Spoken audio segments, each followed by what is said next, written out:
Now, fast forward 20 years, 30, I discovered that I can design my own feedback loops. And the tighter they are, the faster I learn and the faster I grow. What is going on, L&M family? Back again. And this time, I have a super awesome celebrity, like for real, in the construction industry, in my brain for sure, who was here almost 2 years exactly, like 2 years and a month ago. We got to interview her. So I'm super excited because a lot has happened. A lot of things have been growing. She's a dear friend. I'm super lucky to have been connected with her. And just let me tell you a little bit about her. She has been named as the top 40 women to follow in manufacturing by Source Day. So she's a player. She's got game. She's been recognized as McKinsey and Company's Distinguished Operation Women Leaders. Like I said, she's a baller. She's also one of the afflicted. Any of you out there that are like all about lean and continuous improvement and making things better for human beings, she has the affliction. She's also a lean zealot. She is the president of Merlin AI. Her name is Miss Sneha Kumari. Amazing person. And you're going to get to know a lot more about her. And I just got to warn you, she's got a very warm touch. So you may become enamored, and that's okay. It's natural. Now, if this is your first time here, you're listening to the Learnings and Missteps podcast, where you get a front row seat to see how other amazing human beings just like you are sharing their gifts and talents to leave this world better than they found it. I'm Jesse, your selfish servant, and we are about to get to know Miss Sneha. Miss Sneha, how are you? I am doing great. Thank you so much for having me here. All I can say is I'm so glad I'm back. It's amazing. I was driving back from the gym this morning, like, oh, I get to talk to Sneha, like all the thing, like just seeing all the like the massive growth, the changes, the way you're contributing to the industry. You know, you got Merlin AI, and then just the human being that you are. It's like, man, I can't wait to just get some more of those details. So I'm super excited. Now, I got a kind of a weird question that I want to start with. Do I get permission to ask it? Absolutely. Ask away. Okay. This is exciting. So, why is lean meaningful to you? Yeah, I mean, there is lots of history learning that comes with lean. You're bang on asking this question. I'm definitely very happy to state here that I am also a part of LCI, Lean Construction Institute, the Orange County chapter, and I am excited to share all of this, share this with all the audience here. Lean has had so this is a word that will has always had meaning to folks, whether you're working, whether you're at home. It's just a way of life, is how I see this. That concept never left my professional and even personal life for all along, for however long I've worked. I got introduced to this concept very early on in my career. I was, in fact, an intern, and then getting to know a little bit about Six Sigma and what is waste and all of that. And then started to get, dive deeper. And then as I progressed through my career in manufacturing and then construction manufacturing, the industrial manufacturing and industrialized construction part of that, for me, lean means being simple, Oof. efficient, waste free, Mm. clean, not overcomplicated, simple, uncluttered. That's like everyday language.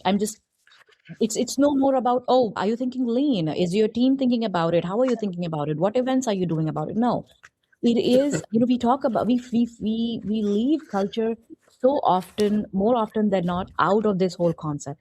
It's a way of life. Oh yes, How you think. You're constantly optimizing on looking for elimination of waste around you, maximizing yes, efficiency day to day. yes.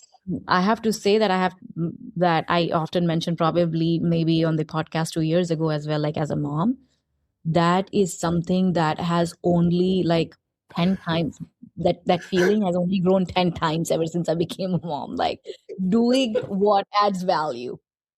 Reduce your delays, reduce rework. Any excess, let it go. Improve the One flow. piece flow with all the kids, the family, everything else.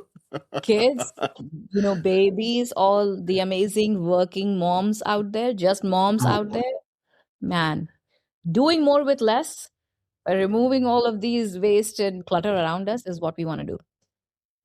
I love it. A couple of things that words that you said that I think are ultra meaningful. But before I pick that apart, if you're listening and you never heard of this lean thing, look it up. Go to leanconstruction.org or .org for lean enterprise. There's a lot of stuff out there. I'm not going to get into what the definition is and all the tools and all the frameworks and all that, because that's not the important part. The important part is what you said, Sneha, is simplicity, living it. It's a part of your personal operating system, the way you think. You mentioned culture. It's about how we treat people, or I will say the intent and purpose behind the optimization. Because we can optimize things and neglect and abuse people by optimizing it. The intent is not for that. Like, at least in Jesse land, all of these lean nerdy things are about making work better for human beings to enhance the quality of life for the people. And if you ain't doing it that way, I think you're missing the boat. And I love that you bring up the point about how it applies or how you leverage it as a mother. Because you're a lot of things, girl. Like, I swear, you are an inspiration to me. Again, with Merlin AI, your professional job, all the things that you're involved with, and you're a mom. It's like I just don't know how you do it. And then furthermore, how any parent does it, mothers particularly, because you kind of carry the load almost singularly in most cases in terms of maintaining the family, keeping things going. And so the way you can see that the application, of course, you have to do something to be able to manage all of those things. Now, I want to ask this weird thing around the idea of the thinking and the culture piece.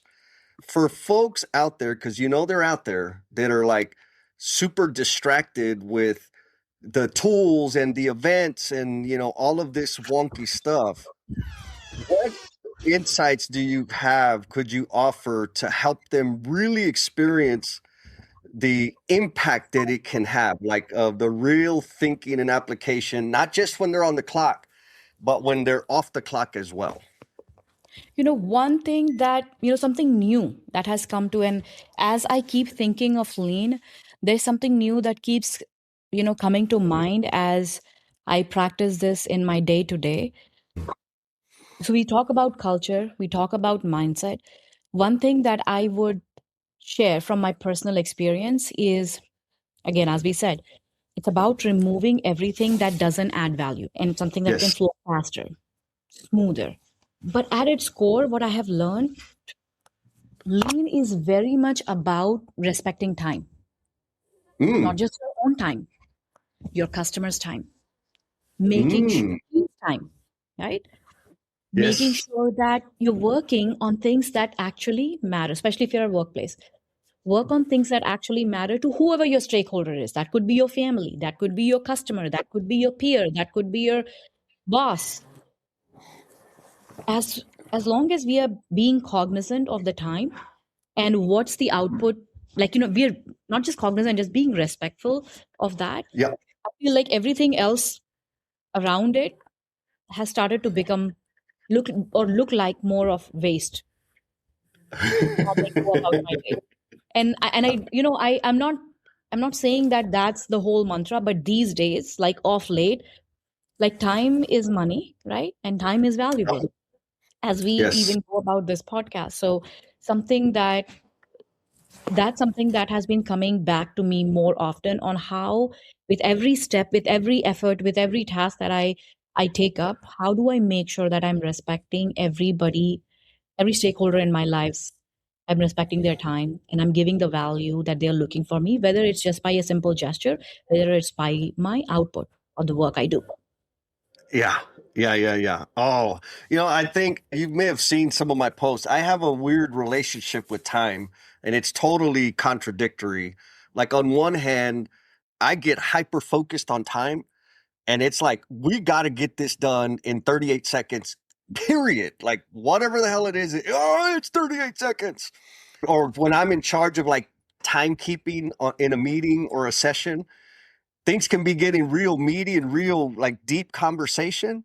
But if the agenda said it was a 7 minute conversation and we're at 7 minutes, I will stop it to move to the next thing. Right. So I get very rigid, which I think helps, right? Which is a lot of times that's why I'm the timekeepers, because I'm gonna keep time. We're gonna finish on time. You better, but we're gonna start on time, we're gonna finish on time, period.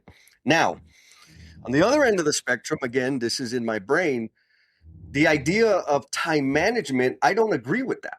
I think it's an imaginary, it's a misfocused energy, because there's nothing, you know this, Sneha, you can't do anything to speed it up, slow it down, get more of it, trade it for anything. Like, it's going to happen whether I'm watching Netflix picking my nose or delivering value to somebody I care about, right? Time will happen.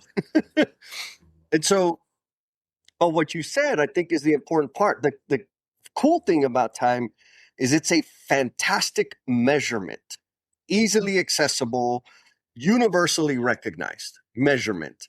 And so then it's can become a question of what you said.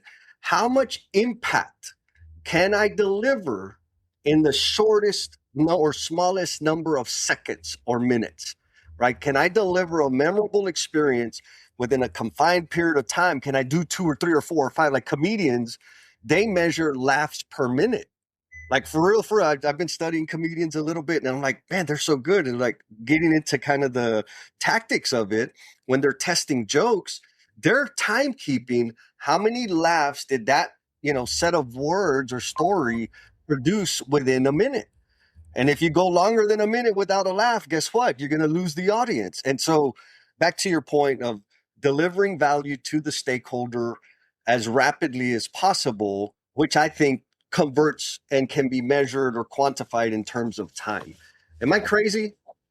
No, absolutely not. And you bring a very relevant point that time management is, how relevant has it, right? I believe that it's a bit too, it's it's useful, right? But the real shift is what in my head is that it's shouldn't be a bottleneck anymore.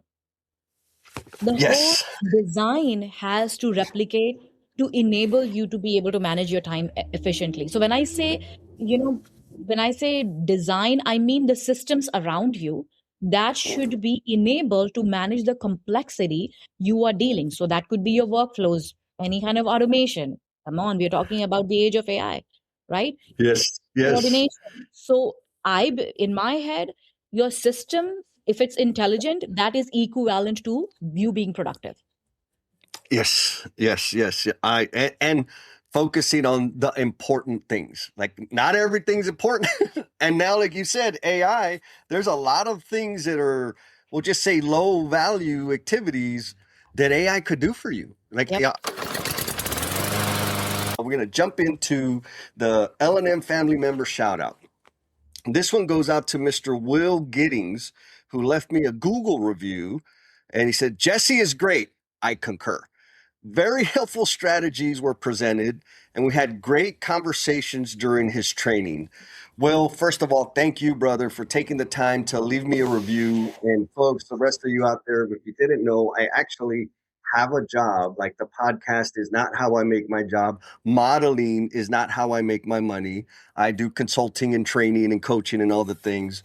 And so when I get a review, a comment, a share, 5 stars, all of the things, that really, really feels good. But specifically, when you take the time to leave a comment or a review on things, it gives me the opportunity to shout you out in the future. So please drop a comment out there so I know you're there. Even a goofball like me has been experimenting and getting some optimization value by leveraging AI. Yep. And I also know that you have Merlin AI. So I got kind of a weird question Hmm. around this idea. And so thank you for like the lean thing, because I know it's totally interwoven, right? Because you and I have had multiple conversations, and it's just the way you function, the way you operate. So your mother, right? Top 40 women to follow, most influential operation woman leader. Like, you got a lot you've accomplished a lot. And more importantly, you've contributed a whole lot to the people around you and to the industry at large. You got Merlin AI. Last time we talked, I feel it was like in the early phases, or at least for damn sure, it was 2 years ago, of launching Merlin AI. So with all of that going on, and I know Merlin has been getting a lot of traction. I see a lot more media out there about it. You got more clients, you got more users, all the things. You're growing and expanding. What have you discovered about yourself since launching Merlin AI? Wow, that's a loaded question. First, I think the first and foremost thing of as a founder, right? Even being a new mom as kids, that was in itself a new startup, like, a new life experience as well, right? So I would say resilience is something that resilience and perseverance has just been exponentially ingrained in me, right? Yeah. I just know that that's something that I have to be on, because not every day is same. Every day brings newer challenges in a good way, challenging me, I making sure that I am able to keep up and support the team that I have, that's actually making this dream that I've had for so long true. How do I also, while facing all of those challenges, and I'm sure they do too, how do I, make sure that I am able to again manage my time the best, but also be able to support and give them the support that they would need in order to be successful. So as a company, we are we are doing good. So I think as a person, that's something that's top of mind every single day, because listen, as a founder, I am motivated 24/7, right? My goal Yes. is to keep the people who are working for me believing in my dream and giving that 100% too. My job as a founder is to make sure that I keep them motivated as I am too. And there is, by the way, no strings attached. Like, they don't have to be as motivated. They don't have to be as passionate for the product that I have dreamt of, right? How do you Yeah. keep up that? How do you keep that fire alive? How do you keep that passion alive? And trust me, I'm not saying that I'm doing a good job at it. I am a work in progress. I will always be. But that, like, past 1 year, Jesse, I have to say, time has been top of mind, as things go more busy, as things are getting complex, we are expanding.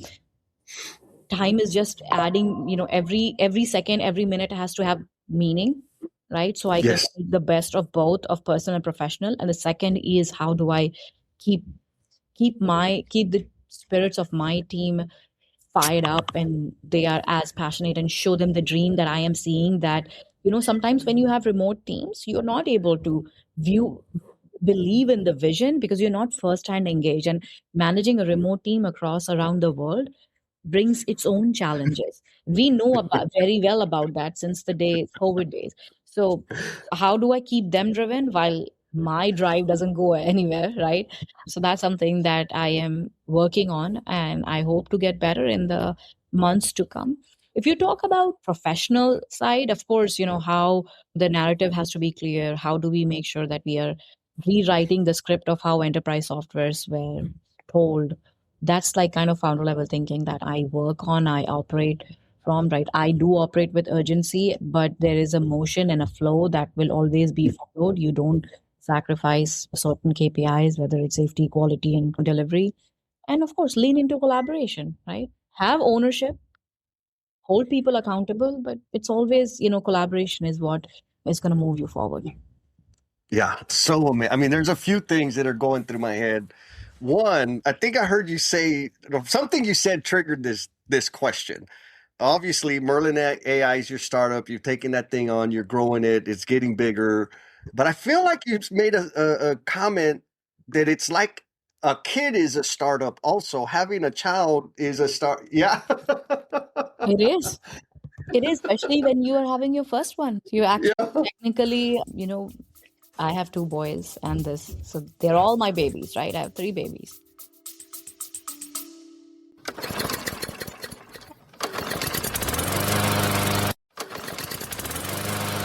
Time out. Because if you're anything like most leaders I talk to, your schedule is ultra packed. But somehow the most important things get neglected.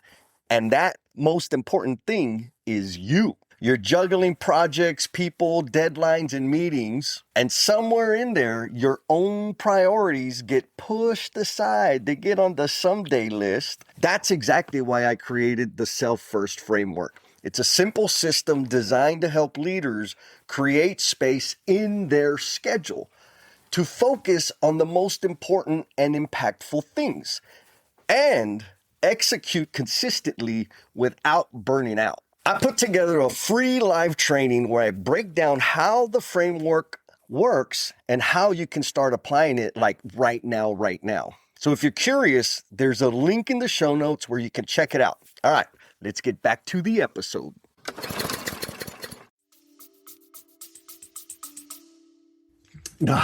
Yes, yes. It's an interesting thing, and it's going to sound flippant, but it's just what I believe. When I talk to people, or we get in these conversations, and people are talking about credentials, certification. What's the proof that you can do X, Y, Z? And they're very, I'll say, good stewards of making a selection on a product or a service or whatever, and they want proof. However, those same people went and made human beings and they don't have no damn certification or proof to do that. What do you think about that? You also learn on the job, right? You Yes. make mistakes. I think I would have learned nothing if I knew everything from the beginning, if I did not make mistakes. Making mistakes is such an integral, and I somehow believe that, like, somewhere I also believe that our creativity shouldn't go nowhere. In this age of AI, it's very easy to lose that creative pull you have. Mm, But sitting down with yourself and also, like, not being afraid to make mistakes. However, I do feel that the velocity and the probability of mistakes is only going to go down with AI being our assistants. yes. But making mistakes is such an integral part of living your life in general, right? As a mom, I've made mistakes. I still do, and nobody is perfect. And embrace it. Be okay with it. Now, definitely, life doesn't come with. Sorry, I'm just being a little more philosophical if it feels like that. But I don't feel that it's a setback. It's only improved me in many ways, and that's how progress. That's how I've progressed forward. Yes. It's not. Oh, It's a mechanism. I see that as a mechanism that helps me learn, improve. They feel like feedback loops, Jesse. The faster you yes. make them, the faster you get better. Oh my God. I love that you said that. It is absolutely the feedback loop because that's where the learning happens. I do something, I see the result or impact, experience the positive and negative consequences of that, adjust my behavior, run another cycle. And that's where the rapid learning has. I remember when I was an installer, right? When I was doing plumbing and hanging pipe and doing work, the feedback loop was tight. Right, like I could look back every hour and see how much progress and where I need to be. Like it was instant. I knew how I was performing. Then I got promoted to be a foreman. The feedback loop expanded dramatically. It took me probably 8 months to understand that I wasn't that I was failing. I just had to like start learning delayed gratification. And then the next level of promotion I got, same thing. The feedback loop got longer and got longer and got longer. Now, fast forward 20 years, 30, I discovered that I can design my own feedback loops. And the tighter they are, the faster I learn and the faster I grow. What do you think? Man, absolutely. You're nailing it by saying that. Like, the tighter feedback loops you have, which means the closer you are with your, and I believe this also very strongly in the case of our customers. The closer you Yes. are, we still behave like, I mean, we are a startup, of course, but we still behave like, this customer, the last customer is the first customer we have had. You're not another company on my books that I'm going to make money of.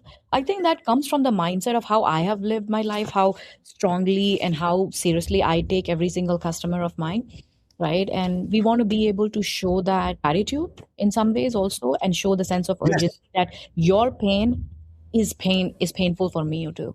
It's not, I'm not here to cause you any pain. So I guess being close to your stakeholders and, customers, in my case is an example that I'm talking about, and that feedback loop going every minute, every second, every hour, hopefully it's not that as bad. But I think that will only help us get better and better. And I think that is also appreciated by the people around. Yeah, absolutely. I mean, I don't have like a bazillion customers like you do because you're super awesome. I hope to have But that many someday yeah, soon. but I do recognize that when I receive it and act on the feedback, it does signal gratitude for, because it is, I'm grateful. Like, man, thank you for the feedback because I didn't know that it sucked, or I don't want you to go through that friction. Let me fix that for you. And the Yep. only way I know is if you tell me. Yep. And that's what I think another one of those kind of hidden behaviors is for the listener out there that's thinking like, oh, I want to create some feedback loops so I can learn and grow fast. It's like, yeah, okay. But how can you, like, you got to act on the feedback. If you don't act on it, like taking action on the feedback keeps that loop open or greases the loop, right? I'm going to take action on the feedback. It makes that loop real clunky and real disjointed. Yeah. Um, Absolutely. And as you're saying things, I'm smiling because this is how we are doing things at Merlin too, in terms of Mm. remembering the mistakes. And that's how you would see that your day-to-day AI is also getting better. That's how a system learns. That's how you learn, by acting on it. Yeah. Yes. You see the signal, like what has happened, an error, some data, some outcome, whatever that is. That gives you some insight. You know whether it worked or didn't, and then you adjust your behavior, and then it loops. So the faster the Yes. loops are, the faster the improvements are, and Yes. the probability of it not happening again only goes up. Yes. Yes. Okay. Now, again, I live in a very muddy world, and just right here between these two ears, Sneha, is a mess. So the reason I say that is I also know that I don't take action on every single bit of critical feedback. Some of it I ignore. And I have my reasons, right? Like the way I filter through what's actionable and what's not, or what I'm going to take action on and what I'm not going to take action on. And so my assumption is you have a similar thing, especially when you got multiple users, you're probably getting a large volume of feedback.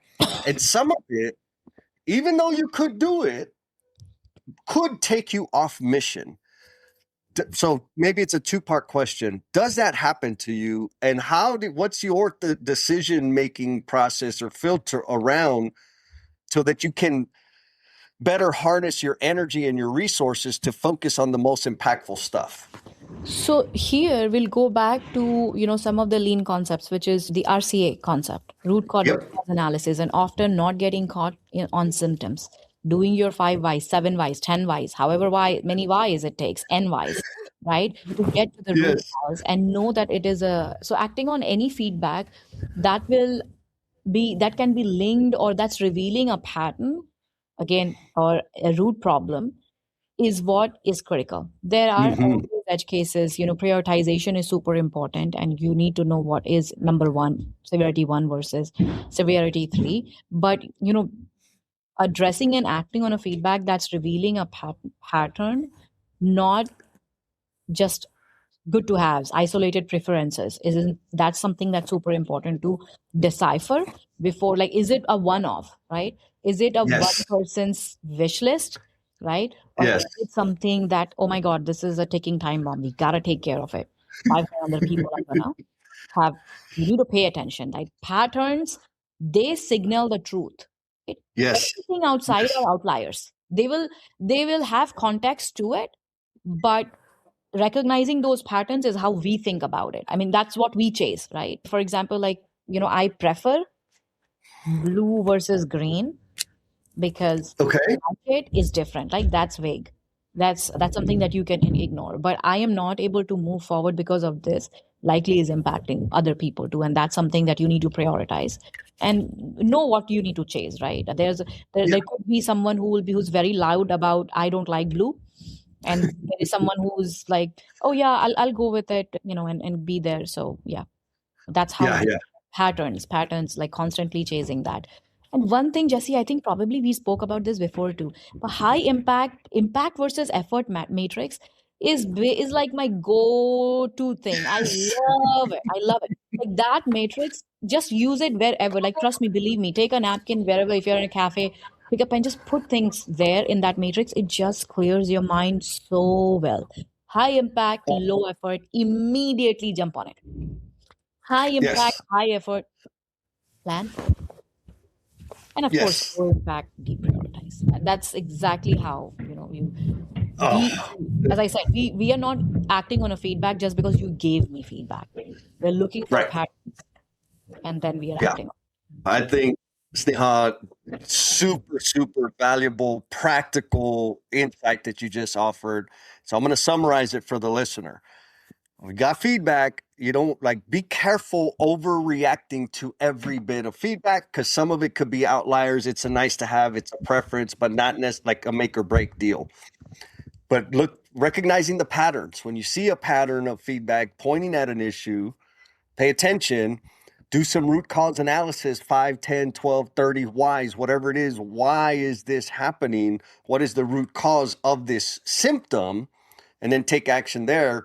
And then lastly, which I totally, it's part of my religion, is impact and effort. High impact, low effort. I'm gonna do that all day, every day because I'm a dopamine fiend and it makes me feel good. Low impact, high effort. I ain't gonna do that. I'm just not gonna do those things. So beautiful, beautiful filters. We got a few more minutes. So I was stalking the Merlin AI website because I've been able to see the evolution of the website since, the last time we talked or we interviewed 2 years ago. And there's two words that I saw over and over again that really stood out to me. And like it triggered my curiosity. And I'm sure you've got it, folks, go to the website, merlinai.co, so you can see what's going on. Amazing stuff. But I feel like you got the real heart behind what those words are. And so one of the words was orchestration, and the other one was operational intelligence, which I love the words. Like, I feel like I understand intuitively what you're pointing at and what problem you're solving. But why were those words selected? What's the purpose and intent behind orchestration and behind operational intelligence and the way it comes together in terms of how you serve the Merlin AI users out there? I use the word orchestration very uniquely because think about it, Jesse. We, as construction, like our folks of construction, we are a fragmented industry, aren't we? Back office is somewhere else. They come to office. Site work is happening on site. The architect is sitting somewhere else. I mean, talk about it. Talk more. We all sit in our own places, in our own offices, in our own rooms, on site. And who is on the hot seat? People who are actually doing the job on site, right? We Yes. are a fragmented industry, and throwing fragmented softwares at us hasn't helped us. We we Yep. are we are a $1 trillion industry. Come on, we deserve better. Yes, And ma'am. that's where that whole word of orchestration, that word orchestration comes in, because isn't that the most important thing when you are working with teams that sit in 100 different places and are trying to build a home, a building, a high rise, a mid rise, a remodel happening? How hard it is, imagine, for the teams that's working behind the scenes tirelessly trying to make that Yes. happen, and how hard it is for business owners to lose money, see Yes. shortages, have delays, all of that just been part and parcel. And now it has just, like, it's been normalized to the extent that, you always add buffer to your, estimates. Like, okay, I know I'm not going to do this on time. Like how, Yeah. it's sad, but that's true. Yes. So what we mean is coordination of every single moving part that needs to happen to make a project in real time. Yeah. And what we are doing is we are running workflows across all these systems and stakeholders, whether it's talking about procurement, whether it's talking about estimate takeoff creation, whether it's talking about pricing, whether it's talking about coordinating between your subs and suppliers and your field folks, managing any dependencies. We want to ensure nothing falls through cracks, but we are Mm. not just here to track. Remember, that's where the ops intelligence come in. We want to tell you what's coming next. Ooh. We don't just want to tell you, oh, sorry, it's delayed. No, we want to tell you that it will be delayed. Do something about it. Yeah. We want to tell you who are those suppliers that you're in subs you're working with have been reliable. Where are those cost overruns happening so you don't repeat that again? Those change orders. How is your sequencing impacting your timelines? That's where we come in. So, those two go together hand in hand. That's the real power. Not just to show you what's happening, understand what's happening, alert you ahead of time, tell you what should happen, and then execute it. I think that's Wow. like if I had to put it in one line, like in a few words, I would say orchestration ensures that everything is running, and operational intelligence will ensure that it runs better every single time. Oh, so back to the feedback loops. Right. The feedback Okay. loops, absolutely. This, yep, a variation, something hit, acceleration, delay, whatever. Okay, cycle. What can we do to make the next cycle better? How can we adjust? Yep. I love that because I've worked with people, and I'm sure you have too. Is probably where the insight is. You got the insight to design into the product. I've worked with not a bunch, but I've worked with a lot of people that were really great at the orchestration, like finding out, checking, making sure things are clicking. But when it came to like how do we respond, adapt, and adjust to minimize the impact or to leverage the variation for optimal outcomes, they couldn't do that part because their brain was already consumed with the orchestration. And in the inverse, I think I was one of the on the other side because I didn't care about that. Just I'll deal with it.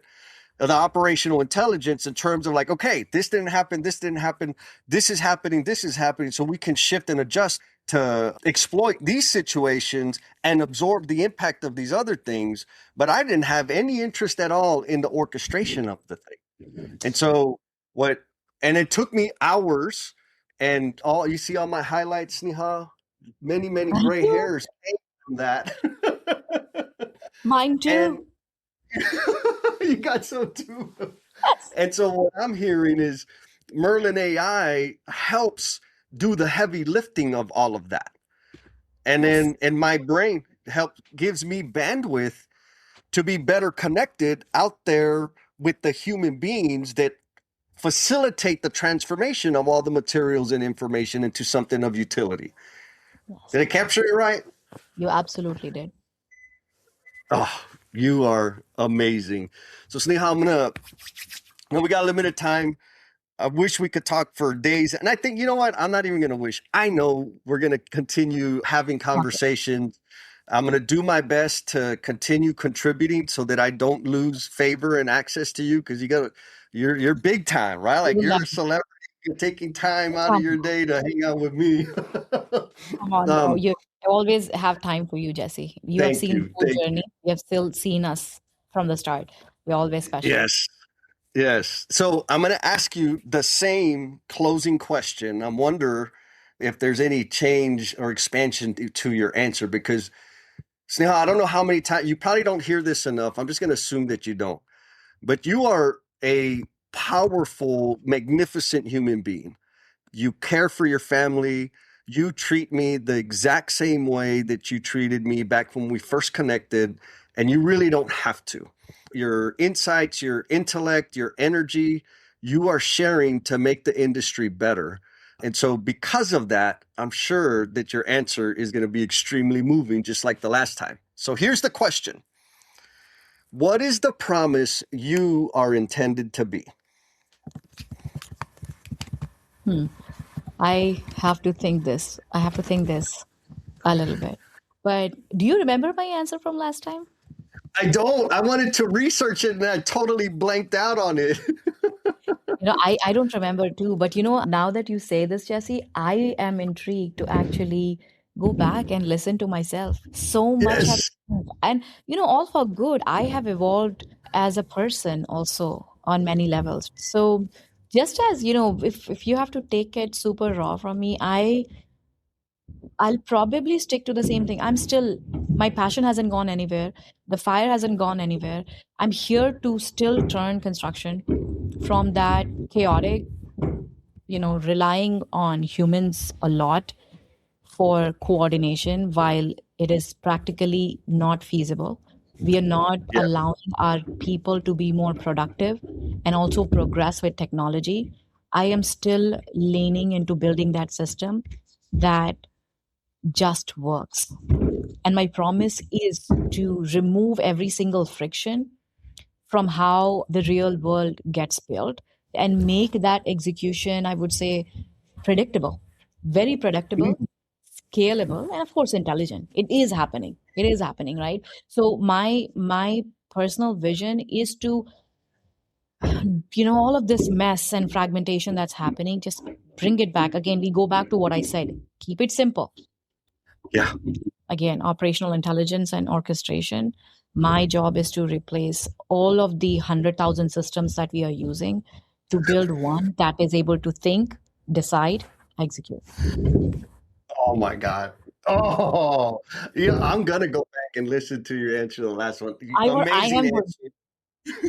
I am going back to So listen to myself as well. Like, what did I say? But this is top of mind right now.